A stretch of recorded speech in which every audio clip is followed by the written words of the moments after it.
कोल्हापूर जिल्हा परिषदेच्या समाज कल्याण सभापती पदाची सूत्र श्रद्धाताई गायकवाड यांनी स्वीकारली। राजर्षी शाहू विकास आघाडीचे प्रमुख आमदार राजेंद्र पाटील यड्रावकर यांच्या प्रमुख उपस्थितीत पदभार स्वीकारला। या प्रसंगी विशेष पदाधिकारी, अधिकारी, कार्यकर्ते व नागरिक मोठ्या संख्येने उपस्थित होते। यावेळी बोलताना आमदार राजेंद्र पाटील यड्रावकर यांनी श्रद्धाताई गायकवाड यांचं अभिनंदन करून त्यांच्या पुढील कार्यासाठी शुभेच्छा दिल्या। कोल्हापूर जिल्ह्यातील समाज कल्याण विभागाअंतर्गत येणाऱ्या विविध योजनांची प्रभावी अंमलबजावणी करण्यासाठी त्यांनी निश्चितपणे प्रयत्नशील राहतील असा विश्वास त्यांनी व्यक्त केला। समाजातील वंचित, दुर्बल आणि गरजू घटकांना न्याय मिळवून देण्यासाठी त्या सातत्याने काम करतील असंही त्यांनी नमूद केलं। समाजसेवेची त्यांची जिद्द आणि निस्वार्थ वृत्ती जिल्ह्याच्या विकासासाठी निश्चितच उपयुक्त ठरेल असं त्यांनी सांगितलं। यावेळी नूतन सभापती श्रद्धाताई गायकवाड यांनी आपल्या मनोगतात पदाची जबाबदारी पार पाडण्याचा निर्धार व्यक्त केला। ते म्हणाले, आमदार राजेंद्र पाटील यड्रावकर यांच्या मार्गदर्शनाखाली जिल्ह्यातील सर्व समाज घटकांना न्याय देण्यासाठी आपण कटिबद्ध आहोत।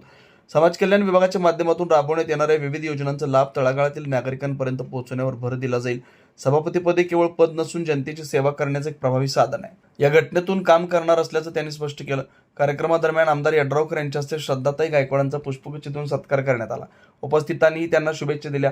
या प्रसंगी माजी आमदार उल्हास पाटील, कोल्हापूर जिल्हा मध्यवर्ती बँकेचे संचालक अर्जुन आबिटकर, जिल्हा परिषदेचे अध्यक्ष शिल्पाताई खोत, उपाध्यक्ष तानाजी पाटील, सभागृह नेते सुधीर देसाई, राष्ट्रवादी काँग्रेस पार्टीचे जिल्हाध्यक्ष बाबासाहेब पाटील आसुर्लेकर, नवनियुक्त जिल्हा परिषद अधिकारी जस्मिन मॅडम, अर्थ व शिक्षण सभापती शीतल यादव, महिला व बालकल्याण सभापती विद्या पाटील, बांधकाम व आरोग्य सभापती सारिका नांदेकर, जिल्हा परिषद सदस्य अमोल चव्हाण, उत्तरादेवी शिंदे, प्रचिता कोळी, पंचायत समिती सभापती मिलिंद कुरणे, सुभाषसिंग राजपूत, सागर शंभूशेटे, प्रकाश पाटील टाकोडेकर, नगराध्यक्ष संजय पाटील यड्रावकर, अमरसिंह पाटील, भवानीसिंग घोरपडे, अविनाश गायकवाड, सर्व पंचायत समिती सदस्य यांच्यासह राजर्षी शाहू विकास आघाडीचे पदाधिकारी, सर्व कार्यकर्ते उपस्थित होते।